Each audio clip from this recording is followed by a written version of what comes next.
गोप ग्वाल को ऐसा अनुभव होता है कि उन्हीं के ही लाला हुआ है, उन्हीं के ही कृष्ण हुआ है। ऐसा उत्सव पूरे ब्रजमंडल में मनाया गया। तभी वहां नंद बाबा के एक ढाणी के आए हैं। ये ढाणी के जो होते हैं, प्राचीन काल में होते थे, अब तो होते नहीं है, परंतु अभी भी कहीं कहीं कई प्रथाएं हैं। जैसे घर में बालक जन्म लेता है तो विशेष रूप से कुछ लोग जाते हैं, वो कीर्तन करते हैं, गान करते हैं, कुछ मांगते हैं और दिया जाता है। ग्रामीण क्षेत्रों में अभी भी ऐसा है, शहरों में तो सब खत्म हो गया।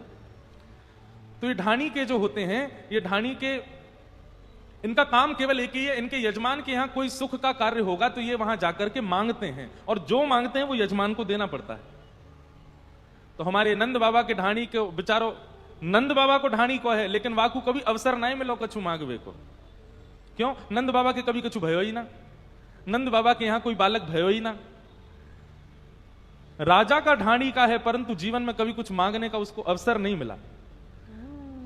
लेकिन आज जैसे ही वाकू पतो चली कि भैया नंद बाबा के लाला भयो है, ढाणी को पहुंचो है नंद भवन। बहुत सुंदर प्रसंग है।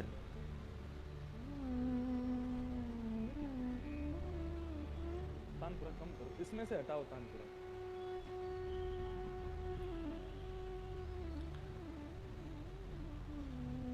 रोज सुबह उठता है, सब देवी देवताओं को मनाता है और केवल एक ही भाव कहता है कि मेरे यजमान के यहां कोई बालक है जाए। इतने वर्षों से चली आ रही प्रथा, लेकिन ढाणी को कभी अपने नंद बाबा के यहां मांगवे नहीं गए। नंद बाबा कृपा करके, दया करके कभी कभी कुछ भेज देते हैं उसके यहां। बेचारे को क्या करें, उसका जीवन देखो बना हमारा ढाणी का है, पर हमारा भाग्य देखो कोई बालक ही नहीं हुआ, आज तक उसको कुछ देने का अवसर ही नहीं मिला। लेकिन आज सुबह सुबह सूर्य अर्घ दे रहा था ढाणी का अपनी छत पर, और सूर्य उसकी एक ही प्रार्थना होती थी रोज, हमारे यजमान के घर कोई बालक है जाए। आज जैसे सूर्य अर्घ देकर के नीचे उतरा, इतने में ही आस पड़ोस के लोग दौड़े दौड़े आए और आकर के बोले, अरे ढाणी के तेरे भाग्य खुल गए। बोले कहा भयो? बोले आज तेरे यजमान नंद बाबा के यहां 80 वर्ष की आयु में जाकर के लाला भयो है। जैसे ही ढाणी के ने सुनी कि मेरे यजमान के घर लाला भयो है, वो तो इतने आनंद में भर गयो महाराज, नाचन लगो, अपने परिवार के सब जनन को जाकर के बताने लगो, अपने गांव के एक एक घर में जाकर के सूचना देने लगो। बोले अरे भैया उत्सव मनाओ, आज मेरे यजमान के घर लाला भयो है। बंधुओं, प्राचीन भारत में, बहुत प्राचीन भारत में कई परिवार ऐसे होते थे, वो दूसरों के परिवार पर ही आश्रित, उन्हीं पर ही आश्रित होते थे। जब दूसरे के परिवार में कोई सुख होता था, उत्सव होता था, तब उनके परिवार में आनंद आता था। ऐसे कई परिवार होते थे, हमने भी अपने बाल्यकाल तक ऐसी रीति देखी है। अब सब लोग इंडिपेंडेंट हो गए हैं, अब सब लोग अपना अपना कार्य करते हैं, कोई किसी पर डिपेंडेंट नहीं है, अच्छी बात है। पर विश्वास, उस समय का मंजर देखो, जब एक परिवार दूसरे के परिवार पर ही आसक्त है और दूसरे के परिवार के सुख की कामना एक पूरा परिवार करता है बेवजह, उनका परिवार सुखी हो तो हमारा परिवार होगा। आज ढाणी के को जब पता चली कि महाराज नंद बाबा के लाला भयो है, वो ढाणी का जैसे ही गोकुल पहुंचा, अच्छा गोकुल में जो कोई भी आ रहा है नंद बाबा उसी को ही दान दे रहे हैं, उसी को हृदय से लगा रहे हैं, उसी को ही बधाई दे रहे हैं। पर जैसे इतनी भीड़ में वो दिखाई दिया जो नंद बाबा की तरह प्रतीक्षा कर रहा था 80 वर्ष से, नंद बाबा पूरी भीड़ हटा करके दौड़ करके गए और जाकर के बाद ढाणी के को हृदय से लगाए। बोले अरे भैया, मैं तेरे हृदय की वेदना समझ सकूं, जितनी प्रतीक्षा मैंने करी है वहां से कई गुना तेने प्रतीक्षा करी कि मेरे घर लाला है जाए। अरे ढाणी के, आज तो को अवसर मिलो है, 80 वर्ष के बाद मिलो है, पीछे मत हट जाइयो, चूक मत जाइयो, आज मांग ले, तू जो मांगेगो सो दूंगो मैं तुमको। महाराज पूरा गोकुल सब लोग वहीं बैठ गए, बीच में केवल नंद बाबा खड़े हैं, उनके मुनीम जी खड़े हैं और सामने ढाणी का खड़ा है। और नंद बाबा कह रहे हैं, बोले मुनीम जी आज ढाणी को जो बोलेगो वो देंगे, याकू 80 वर्ष की प्रतीक्षा है याकी। बहुत सावधानी से सुनियो भैया, अब देखो भक्ति ज्ञान वैराग्य ये तीनों कल विश्राम हो गए, अब तो प्रेम की चर्चा चलेगी।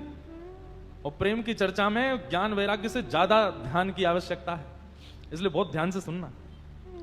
ये ब्रजवासीन की चर्चा है भैया, ये ब्रजवासी ठाकुर जी को प्राणों से भी ज्यादा प्यारे हैं।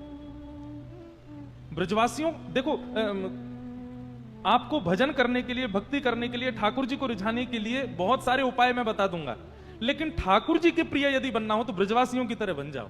ब्रजवासी बड़े भोले होते हैं, ब्रजवासी बड़े सीधे होते हैं। और एक बात कहूं, ठाकुर जी के प्रिय बनने के लिए सबसे श्रेष्ठ गुण जो हमारे अंदर होना चाहिए वो क्या है? भोंदू बन जाओ।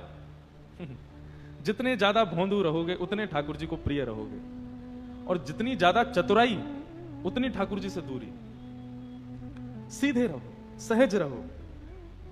कई बार बंधुओं जानते हुए भी नजरअंदाज किया करो, कई बार जानते हुए भी सहज हो जाया करो, कई बार जानते हुए भी ना समझ जैसे रहा करो।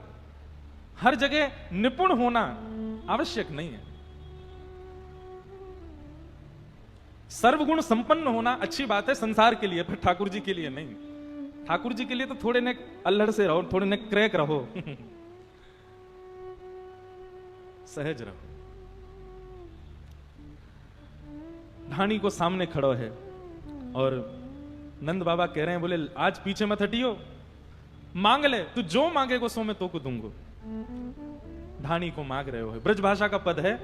हमारी मैया आज आई नहीं कथा में, उन्हीं की आज्ञा थी कि बोले ढाणी के का प्रसंग सुनना। टीवी पे सुन रही होंगे, उन्हीं का भाव था, बोले महाराज जी ढाणी का प्रसंग सुनाना। वो ढाणी का बोल रहा है। हमारे ब्रज में अगर ये कथा हो और ये गाए ना तो वहां के लोग तो रो जाते हैं, इतना प्यारा प्रसंग। 80 वर्ष बाद आज पहली बार मांगने आयो है और कह रहे है, मेरे मन आनंद भयो, ब्रजराज ही याचन आयो, अपने अपने मन को मतो कह परिवार सुना। हे नंद बाबा, आज आपके घर लाला भयो है और या लाला हेवे की खुशी के कारण जैसे ही मैं आने लगो, मेरे परिवार के सब लोगों ने आशीर्वाद भेजो है लाला के काजे, और सबने अपने अपने आशीर्वाद के बदले कहा बधाई चाहिए ये भी बतायो है। नंद बाबा बोले जल्दी बता, कौन कौन ने कहा मांगो, सबको देंगे हम। अच्छा एक बात कहूं बंधु, लिख लीजिएगा, ठाकुर जी जीवन में आएंगे, मैं कहा करता हूं कथाओं में, भगवान जब जीवन में आ जाएंगे तो आपकी स्थिति क्या होगी? सबसे पहला आप संग्रह की स्थिति से निकल जाओगे। आप जितना होगा ना बांटोगे, लुटाओगे, दोगे, कुछ नहीं है तो भी दोगे।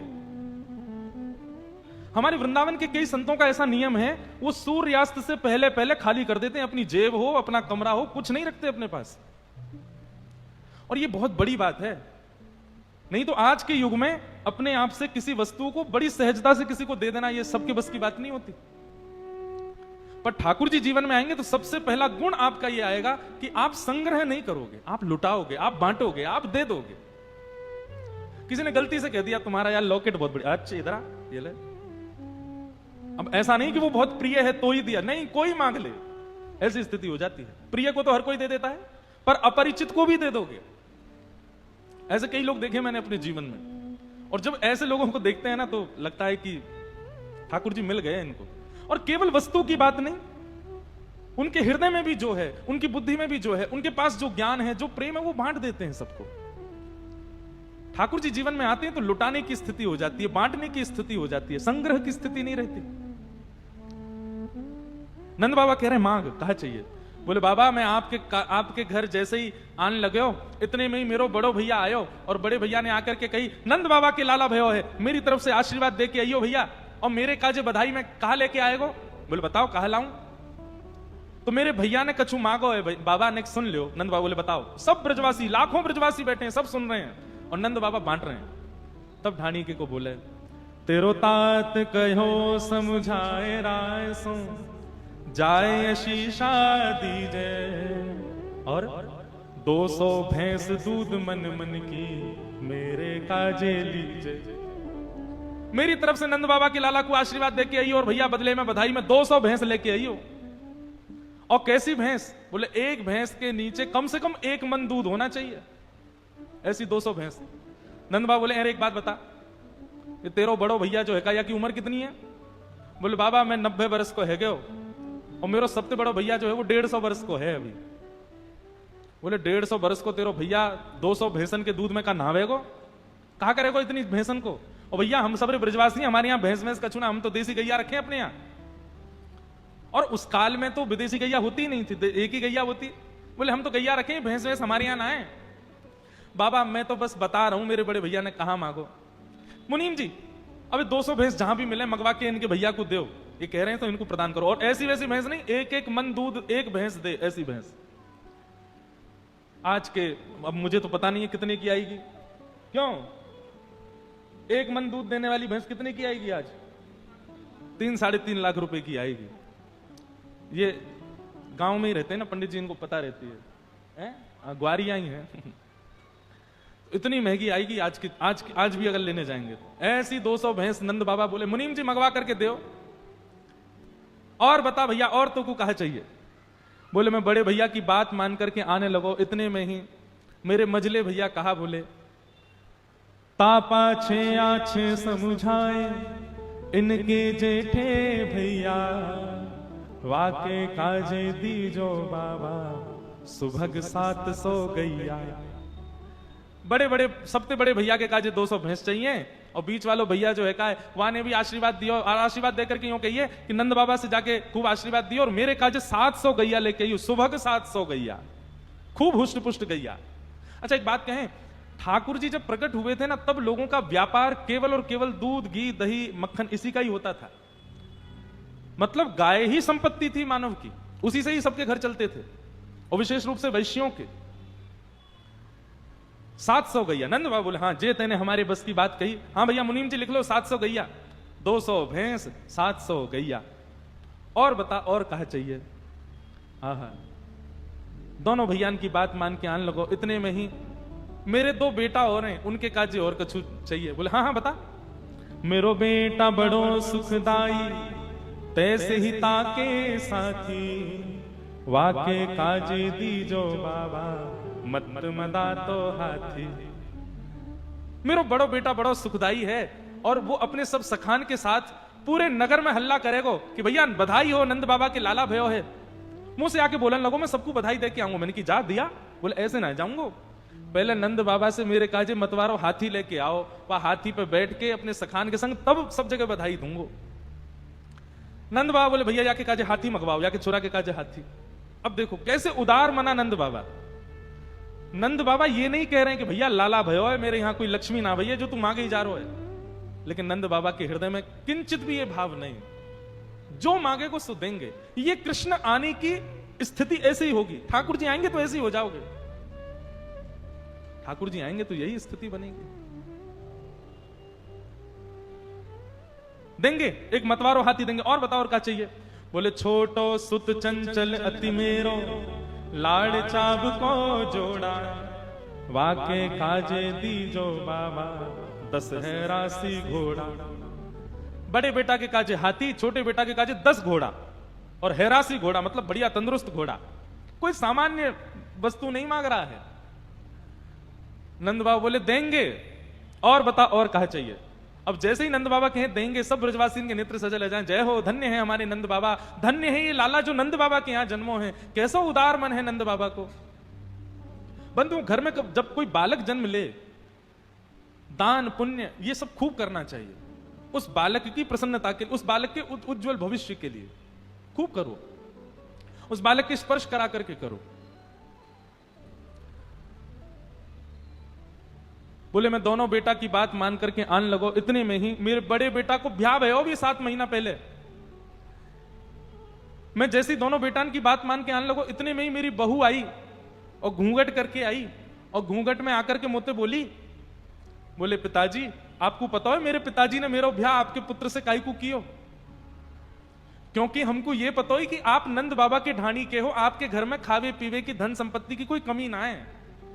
पर जब से मेरो ब्याह भयो है, मैंने तो अभाव ही अभाव देखो है, मैंने तो घर में कछु सुख देखो ना है। नंद बाबा के यहां इतने वर्षन बाद लाला भयो है, मैं भी अपने पीहर वारिन को बता सकूं कि मैं ऐसे इनके घर में ब्याई हूं जिनके यजमान नंद बाबा हैं, तो कृपा करके मेरे काजी भी कछु लेके आई हो ना। मैंने अपनी बहू से कही, अरे बहू तू बता ना तू को कहां लेके आऊं? बोले मेरी तरफ से लाला को आशीर्वाद दे के आई हूं, और बेटा बधू लाज तज मोसो घूंघट मुख दे बोली। कहा चाहिए? बोले नख सिकसों गहनों सब ले हो, तीहर से ती चोली। पैर के अंगूठे से लेकर के सिर तक जितने गहने होते हैं माताओं के, सबरे गहने चाहिए मुझे। नंद बाबा के लाला की हैवे की खुशी में ये बधाई चाहिए मुझे। आहा। नंद बाबा बोले मुनीम जी तुरंत सुनार को भेजो और ये ढाणिके के घर भेज के कहो बहू के सब सामग्री जैसे वो कहेगी, जैसी आकृति बताएगी, जहां जहां के आभूषण कहेगी सब बनवाओ और बनवा करके या को दान में दो। ढाणिका बार बार रुक जाता है, अपने नेत्रों के आंसू पोंछता, बस बाबा अब इतने ही है। बोले नहीं नहीं नहीं, सही सही बताओ और कौन कौन है घर में, और कौन कौन ने कहा मांगो है। बोले मैं अपने दोनों बेटान की बात बता दी, दोनों भैयान की बात बता दी, अपनी बहू की बात बता दी, एक मेरी छोटी बेटी और है। अच्छा वाने कहा मांगो, वाके बारे में बता। ढाणिके को बोले बेटी एक लाडली मेरी चलत आए भाई ठाड़ी। और कहा बोले भैयान के काजी ये सब लेके आ रहे हो, भाभी के काजी भी लेके आ रहे हो, ताऊ जी चाचा के काजी भी सब, मेरे काजी कछु ना लाओगे। मैंने की अरे लाली तू बता ना। बोले मोकू कछु चाहिए नहीं, मैं तो जाऊंगी और नंद बाबा की लाला को अपनी गोद में खिलाऊंगी। अरे मैंने की लाली तू चल दे मेरे साथ। बोले ऐसे ना है, जाऊंगी। तो कैसे जाएगी? सहित कहार पाल की ले हूं सोजो भरियो गाड़ी। आप अभी जाओ और नंद बाबा से कहो सुंदर 4 कहारन के संग सुंदर दिव्य दिव्य रत्नन से जड़ी भाई एक पालकी बनवा करके वो भेजें, वहां में बैठ करके जाऊंगी, लाला को खिला के आऊंगी और फिर पालकी और कहार सब संगी ले आऊंगी। नंद बाबा के नेत्र सजल है, अरे तेरी लाली तो मेरी लाली है। मुनीम जी सुंदर एक पालकी बनवाओ, सुंदर वहां में रत्न जड़वाइयों और 4 कहार हमेशा के लैया वही लाली के काजे पालकी की सेवा में रहेंगे, भिजवा दो ढाणी के यहां। जब ये बात सुनी सब ब्रजवासी खड़े हो गए, जय जयकार करने लगे। हाथी दिने घोड़ा दिने और दिनी पालकी, हाथी दिने घोड़ा दिने और दिनी पालकी, हाथी दिने घोड़ा दिने